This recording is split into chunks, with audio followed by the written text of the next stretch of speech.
And Vasyl, we hear how stoic and resilient the Ukrainians are, getting very close to a year since this conflict started. We're hearing recently, as we've just mentioned, the missiles, emergency blackouts in and around many of the cities in Ukraine. How are people feeling? I was in Ukraine just 3 weeks ago. It's difficult. You see blackouts. Some cities don't have supply of water or heating. It's difficult. However, people are ready to bear the brunt of this, and they feel united as never before. And I think Russia has lost Ukraine forever, because whatever the pro-Russian sentiment that could have ever existed in Ukraine is now gone.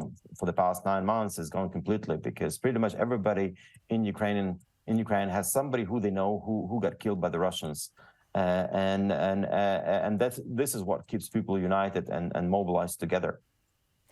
And we just heard only a few hours ago that UK Prime Minister Rishi Sunak has promised to provide more tanks and artillery systems, as we've been mentioning, the western areas. And you mentioned Australia as well. What do you think Australia needs to provide?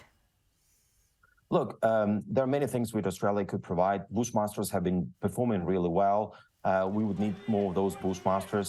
A lot of them got already destroyed in Ukraine. They performed well by saving Ukrainian lives and helping us drive Russians out of Ukraine. Also, M113s. If sending tanks to Ukraine would also be highly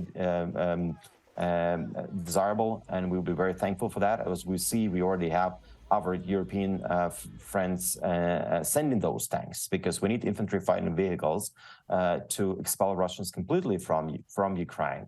And look, I think it's in the interest of Australians and Australian nation that will win this war for many different reasons. Firstly, we can stop hunger in Africa and Middle East, where countries depend on the supply of food from Ukraine, which is currently restricted.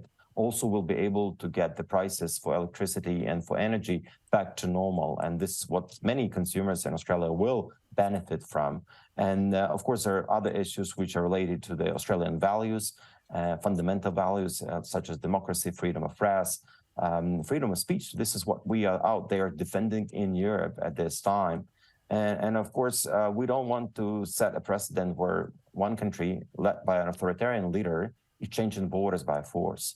So the sooner we're going to win the war, the sooner we're going to get back to normal. And I think it would be very good if Australia could step up its support.